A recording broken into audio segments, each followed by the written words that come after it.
प्रश्न हम सुनेंगे। यथोचित में अयाज संधि है। यथोचित में कौन सी संधि है? तो अयाज संधि है। हिंदी में शब्दों का लिंग निर्धारण किसके आधार पर होता है? तो हिंदी में जो शब्दों का लिंग निर्धारण होता है वह सर्वनाम के आधार पर होता है। मृगनयनी यथार्थवादी उपन्यास है। जो मृगनयनी है ये उपन्यास है वो यथार्थवादी उपन्यास है। हिंदी में कृत प्रत्यय की संख्या 50 है। हिंदी में जो कृत प्रत्ययों की संख्या है वह है 50। वार शब्द स्त्रीलिंग और पुल्लिंग दोनों में है। वार शब्द किसमें है? स्त्रीलिंग या पुल्लिंग में? तो ये दोनों में है। वार शब्द स्त्रीलिंग में भी प्रयोग किया जाता है और पुल्लिंग में भी प्रयोग किया जाता है। सूर्य का जो स्त्रीलिंग है वह है सूर्याई। सूर्य का स्त्रीलिंग सूर्याई होता है। पशु शब्द का विशेषण होता है पाश्विक। पशु शब्द का जो विशेषण होता है वह होता है पाश्विक। मैं खाना खा चुका हूँ। मैं खाना खा चुका हूँ यह संदिग्ध भूतकाल है। अंगारों पर लौटना इस मुहावरे का जो अर्थ है वह है दुख सहना। अंगारों पर लौटना मतलब दुख सहना। यति का पर्यायवाची शब्द है। यति का जो पर्यायवाची शब्द है वह है सन्यासी। यति का पर्यायवाची शब्द है सन्यासी। अतनु शब्द का जो पर्यायवाची शब्द है वह है कामदेव। कामदेव का पर्यायवाची अतनु है। बुढ़ापा पुल्लिंग शब्द है। बुढ़ापा स्त्रीलिंग है या पुल्लिंग पूछा जाता है तो बुढ़ापा पुल्लिंग शब्द है। तत्सम शब्द का शाब्दिक अर्थ होता है समान। तत्सम शब्द का समान अर्थ होता है। उत्थन चारण में कौन सी संधि है? तो व्यंजन संधि है। संधि वर्णों का मेल होता है। संधि वर्णों का जो मेल होता है वह होता है संधि वर्णों का मेल होता है, जबकि समास शब्दों का मेल होता है। संधि वर्णों का मेल होता है और समास शब्दों का मेल होता है। समास के 6 प्रकार होते हैं। समास के 6 प्रकार होते हैं। हिंदी का मम्मट किसे कहा जाता है? तो हिंदी का मम्मट पंडित रामदीन मिश्र को कहा जाता है। अवतारी पुरुष के नाम से किसे जाना जाता है? तो महावीर प्रसाद द्विवेदी को अवतारी पुरुष के नाम से जाना जाता है। हिंदी का इलियट किसे कहते हैं? हिंदी का जो इलियट है उसे अज्ञेय को कहा जाता है। हिंदी का इलियट अज्ञेय को कहा जाता है। छोटे निराला जानकी वल्लभ शास्त्री को कहा जाता है। जो छोटे निराला की जिनको उपाधि मिली है, छोटे निराला के नाम से जाने जाते हैं, वो हैं वल्लभ शास्त्री। हिंदी का मल्लीनाथ राजा लक्ष्मण सिंह को कहा जाता है। हिंदी का मल्लीनाथ राजा लक्ष्मण सिंह को कहा जाता है। हिंदी का जो गोल्ड स्मिथ है वो श्री सियाराम शरण गुप्त जी को कहा जाता है। आधुनिक काल का पद्माकर बाबू जगन्नाथ दास जी को कहा जाता है। हिंदी का जो टेंशन है, हिंदी का टेंशन बाबू जगन्नाथ दास जी को कहा जाता है। बिहार का महावीर प्रसाद द्विवेदी आचार्य शिव पूजन सहाय को कहा जाता है। बिहार का महावीर किसे कहा जाता है? तो बिहार का जो महावीर है, महावीर प्रसाद है, वो आचार्य शिव पूजन सहाय जी को कहा जाता है। बिहार का महावीर किसे कहा जाता है? आचार्य शिव पूजन सहाय जी को कहा जाता है। हिंदी का लघु प्रसाद ये जगदीश माथुर को कहा जाता है। हिंदी का लघु प्रसाद जगदीश चंद्र माथुर को कहा जाता है। आधुनिक रसखान श्री अब्दुल रशीद को कहा जाता है। आधुनिक रसखान के नाम से किसे जाना जाता है? आधुनिक जो रसखान है श्री अब्दुल रशीद को कहा जाता है। आधुनिक रहीम मिर्ज़ा नासिर हसन को कहा जाता है। आधुनिक रहीम मिर्ज़ा नासिर हसन को कहा जाता है। साहित्य का महारथी आचार्य रामचंद्र शुक्ल जी को कहा जाता है। साहित्य का महारथी किसे कहा जाता है? तो आचार्य रामचंद्र शुक्ल जी को कहा जाता है। शब्द सम्राट कोश श्याम सुंदर दास को कहा जाता है। शब्द सम्राट कोश श्याम सुंदर दास जी को कहा जाता है। हिंदी का गालिब बिहार जी को कहा जाता है। बिहारी जी को कहा जाता है। हिंदी का जो गालिब किसे कहा जाता है? तो बिहारी जी को गालिब कहा जाता है। हिंदी का मिल्टन केशव दास जी को कहा जाता है। हिंदी का मिल्टन किसे कहा जाता है? तो केशवदास जी को कहा जाता है। युग का वैतालिक भारतेंदु जी को कहा जाता है। युग का जो वैतालिक है वो किसे कहा जाता है? भारतेंदु हरिश्चंद्र जी को भारतेंदु जी को कहा जाता है। युग का वैतालिक भारतेंदु जी को कहा जाता है। पूरे ऋषि कुंभन दास अष्टछापी कवि को कहा जाता है। पूरे ऋषि किसे को कहा जाता है? तो कुंभन दास अष्टछापी कवि को कहा जाता है। ऊंची योग्यता का कवि गदाधर भट्ट जी को कहा जाता है। ऊंची योग्यता का कवि किसे कहा जाता है? तो गदाधर भट्ट जी को कहा जाता है। हिंदी का लैंप ये प्रताप नारायण मिश्र को कहा जाता है। हिंदी का लैंप किसे कहा जाता है? तो प्रताप नारायण मिश्र को कहा जाता है। तेरी बरछी ने खलन के इस पंक्ति में कौन सा अलंकार है? तेरी बरछी ने खलन की, तो इस पंक्ति में यमक अलंकार है। अंधेरी नगरी ये भारतेंदु हरिश्चंद्र जी की। सूर्योदय में कौन सा वो है संधि? तो सूर्योदय में गुण संधि है। सूर्य धन उदय इसकी विच्छेद होगा। सूर्य धन उदय। दुल्हन गावह मंगल चार ये किसकी रचना है? ये कबीर दास जी की रचना है। ये रामायणी ग्रंथ से लिया गया है। हिंदी प्रदीप पत्रिका का संपादन बालकृष्ण भट्ट जी ने किया। यह इलाहाबाद से प्रकाशित हुई। हिंदी प्रदीप पत्रिका कहाँ से प्रकाशित हुई? इलाहाबाद से प्रकाशित हुई। और इसके संपादक कौन थे? बालकृष्ण भट्ट। रामचरितमानस अवधी भाषा में है।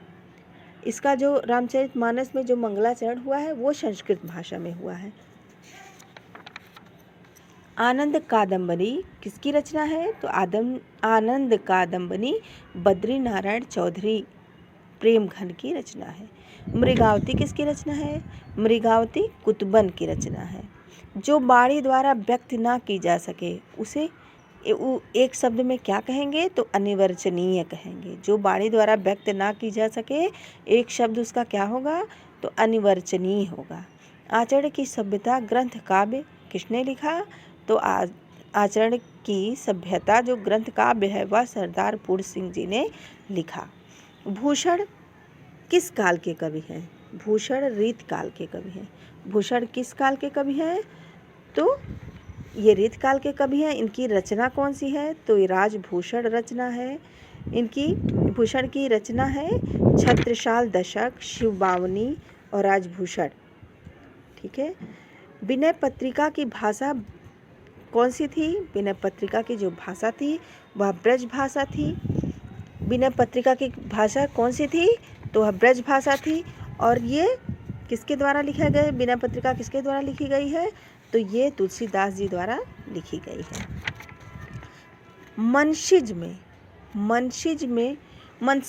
किसका पर्यायवाची है? मनसिज जो है वह कामदेव का पर्यायवाची है। कामदेव के और भी पर्यायवाची हैं मदन, पंचसर, काम, अनंग आदि। मनसज कामदेव का पर्यायवाची है और कामदेव के और अन्य पर्यायवाची मदन, पंचसर, काम, अनंग आदि। कमल का पर्यायवाची है पंकज, नीरज, जलज, तोयज, अंबुज, अरविंद, सरसिज। ये कमल के पर्यायवाची हैं। फिर से देखते हैं, सुनते हैं। कमल का पर्यायवाची है पंकज, नीरज, जलज, तोयज, अंबुज, अरविंद, सरसिज। ऋण मुक्त में कौन सा समास है? ऋण मुक्त में कौन सा समास है?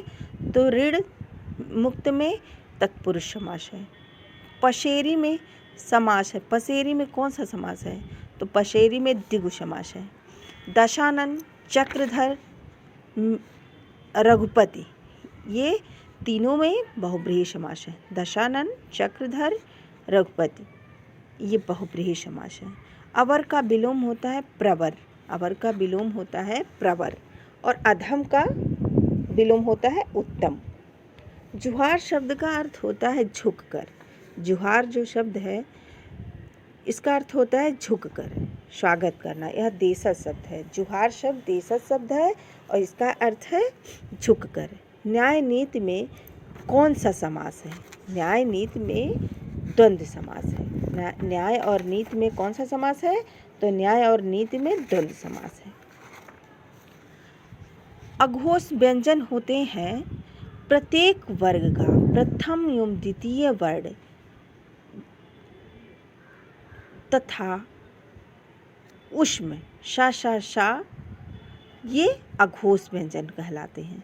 जैसे का खा, चा छा, टा ठा, ता था, पा फा और उसमें सा सा शा, ये अघोष व्यंजन कहलाते हैं। और घोष व्यंजन कौन से कहलाते हैं? प्रत्येक वर्ण का तीसरा, चौथा और पांचवा वर्ण घोष वर्ण कहलाता है। और या, वा, रा, ला तथा हा यह घोष वर्ण कहलाते हैं। भ्रमर गीत के रचयिता हैं तुलसीदास जी। भ्रमर गीत के रचयिता कौन है? तुलसीदास जी हैं। वीरों का कैसा हो बसंत, ये किसकी रचना है? ये सुभद्रा कुमारी चौहान की रचना है। तोड़ती पत्थर यथार्थवादी कविता है। तोड़ती पत्थर यथार्थवादी कविता है। शेष कादंबरी के जो रचयिता हैं वो कौन है? तो अलका सरावगी हैं। शेष कादंबरी के जो रचयिता है वह अलका सरावगी हैं। साहित्य के एकांकी विधा के शिक्षण में सस्वर पठन सर्वाधिक अपेक्षित है। साहित्य के जो एकांकी विधा है उसमें उसके शिक्षण में जो सस्वर पठन है वो सर्वाधिक अपेक्षित है। आलखंड के नाम से प्रसिद्ध है परमाल रासो। आलखंड के नाम से कौन प्रसिद्ध है? तो परमाल रासो प्रसिद्ध है। तुलसीदास की जो कविता है, तुलसीदास कविता नामक जो रचना है वो किसकी है? तो सूर्यकांत त्रिपाठी निराला जी की है। प्रागैतिहासिक में कौन सा वो हुआ है? तो संधि हुई है। प्रागैतिहासिक में संधि विच्छेद कैसे हुआ है? तो प्राक धन ऐतिहासिक बराबर प्रागैतिहासिक। वैदेही वनवास किसकी रचना है? तो वैदेही वनवास अयोध्या सिंह उपाध्याय अरियोध की रचना है। पखावज का अर्थ होता है ढोल। पखावज माने क्या होता है? ढोल। पखावज माने ढोल। परिमल किसकी रचना है? जो परिमल है ये सूर्यकांत त्रिपाठी जी की रचना है। परिमल सूर्यकांत त्रिपाठी जी की रचना है। शिवराज भूषण किसकी रचना है? तो शिवराज भूषण भूषण जी की रचना है। उद्धव शतक किसकी रचना है? उद्धव शतक जगन्नाथ दास जी की रचना है। आर्यों का आदि देश किसकी रचना है? आर्यों का जो आदि देश है वो डॉक्टर संपूर्णानंद की रचना है। बोलगा से गंगा यह किसकी रचना है?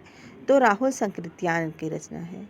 सूरज का सातवां घोड़ा या धर्मवीर भारती की रचना है। और अंधा युग, ठंडा लोहा ये सब धर्मवीर भारती की रचना है। दर्शन दिग्दर्शन ये किसकी रचना है? तो राहुल संकृत्यायन की रचना है। सब्ज बाग दिखाना मुहावरे का क्या अर्थ है? सब्ज बाग दिखाना मुहावरे का अर्थ है सपने दिखाना। मेरी भव बाधा हरो राधा नागर सोए, इसमें कौन सा अलंकार है? तो इसमें श्लेष अलंकार है। वाक्य के दो खंड होते हैं, एक कर्ता होता है और एक क्रिया होती है। जो कर्ता होता है उसे उद्देश्य कहते हैं और जो उसकी सहायक क्रिया होती है उसे विधेय कहते हैं।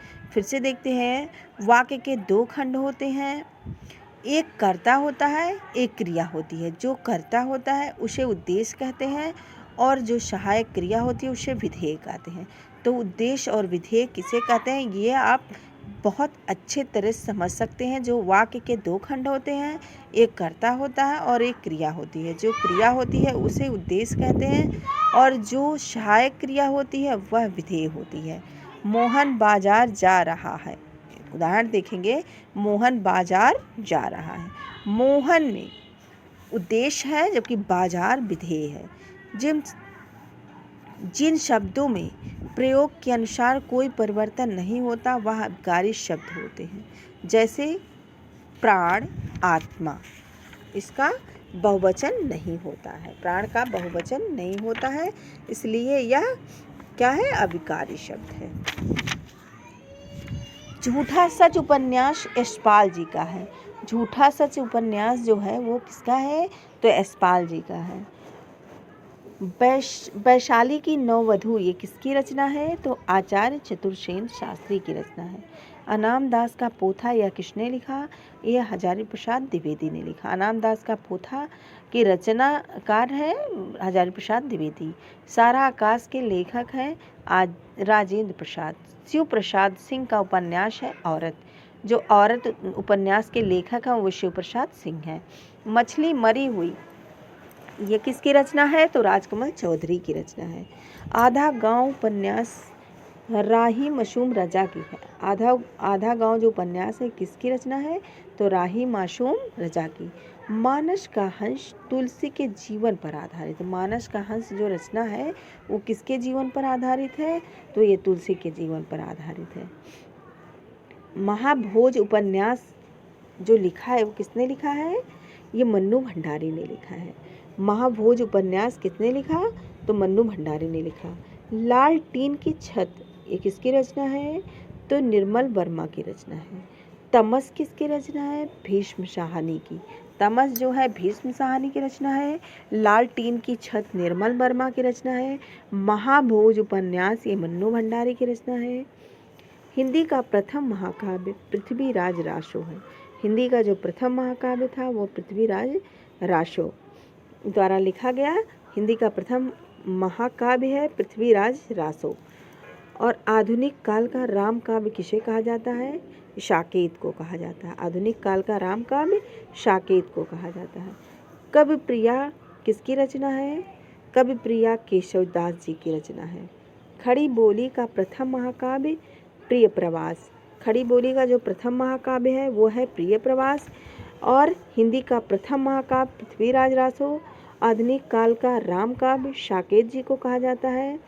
कवि प्रिया किसकी रचना है? तो केशवदास की रचना है। खड़ी बोली का प्रथम महाकाव्य प्रिय प्रवास।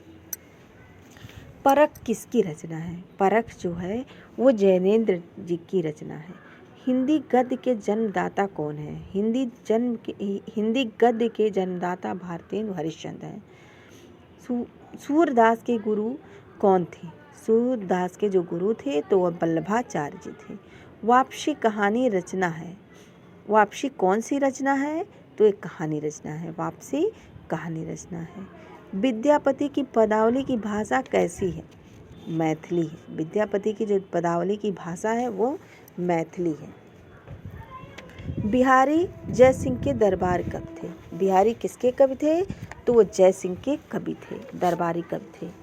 बिहारी जय सिंह के दरबारी कवि थे। बिहारी किसके कवि थे?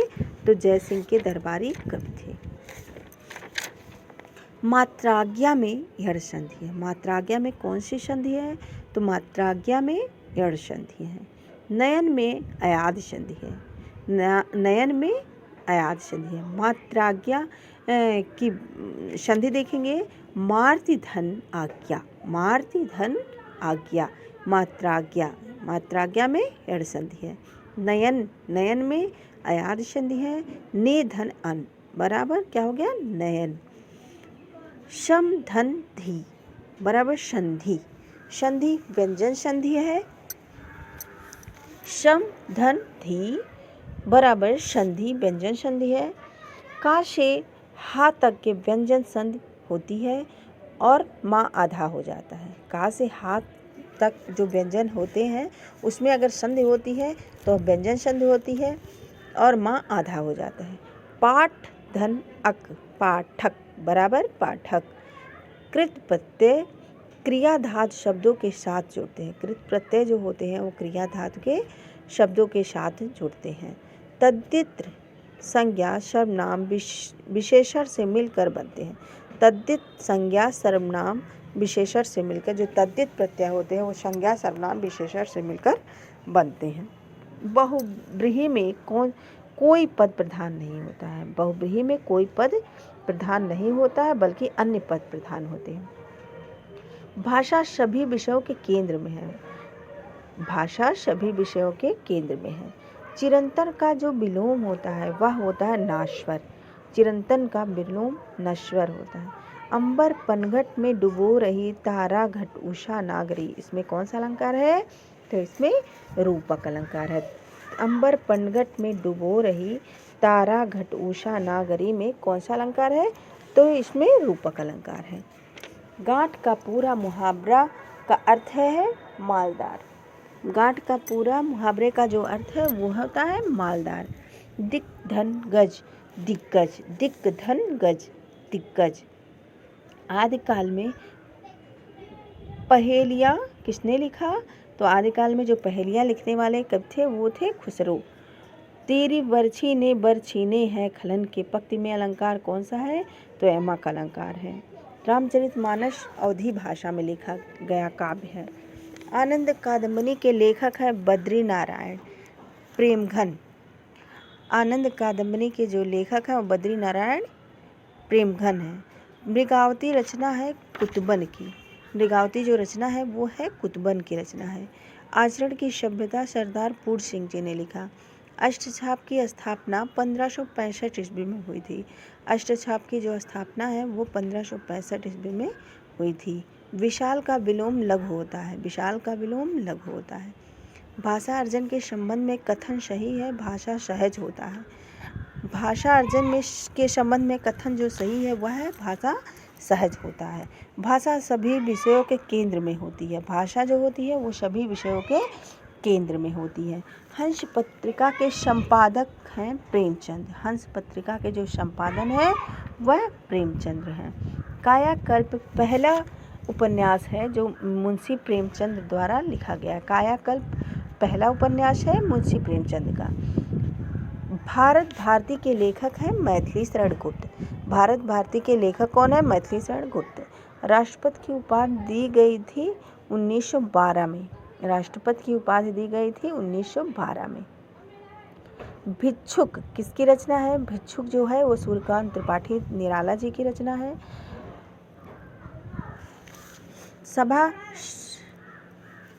सभा, समिति, राज्यसभा स्त्रीलिंग शब्द है। ये झुंड पुल्लिंग शब्द है। झुंड पुल्लिंग शब्द है। झुंड शब्द क्या है? पुल्लिंग शब्द है। और तद्भव तत्सम कुछ देख लेते हैं। आदित्यवार, इतवार को का तत्सम कौन सा होता है? आदित्यवार। और तद्भव होता है इतवार। तत्सम होता है श्वशुर और तद्भव होता है ससुर। तत्सम होता है यो और जबकि तद्भव होता है जौ। हल्दी का तत्सम रूप है हरिद्रा। जो हल्दी का तत्सम रूप है वह है हरिद्रा। मोती का मौक्तिक। रसोई का रसवती। जोगी का योगी। या का जा हो जाता है। अक्षर जो या शब्द से जुड़े तद्भव और तत्सम होते हैं वो या का जा हो जाता है। पर्वत जातिवाचक संज्ञा है। पर्वत जो है वो जातिवाचक संज्ञा है। राहुल ने रवि को फल दिए। ये द्विकर्मक वाक्य है। ये द्विकर्मक वाक्य हैं। संज्ञा के स्थान पर प्रयोग किए जाने वाले शब्द सर्वनाम होते हैं। संज्ञा के स्थान पर जो प्रयोग किए जाते हैं उसे सर्वनाम कहते हैं। विशेषण के 4 भेद होते हैं। विशेषण के 4 भेद होते हैं। प्रभा पत्रिका का प्रकाशन माखनलाल ने चतुर्वेदी के द्वारा किया गया था। प्रभा पत्रिका का जो प्रकाशन है वो माखनलाल चतुर्वेदी के द्वारा किया गया था। धर्मयुग पत्रिका धर्मवीर भारती के द्वारा किया गया था। बंगदूत पत्रिका के संपादन है राजा राममोहन राय। बंगदूत पत्रिका के जो संपादन है वो राजा राममोहन राय है। हरिश्चंद्र मैगजीन के संपादक हैं भारतेंदु हरिश्चंद्र। शहद शब्द आगत शब्द है। शहद शब्द जो है वो आगत शब्द है। फ्रेंड्स, ये ऑडियो आपको पसंद आए तो लाइक शेयर और सब्सक्राइब ज़रूर करें।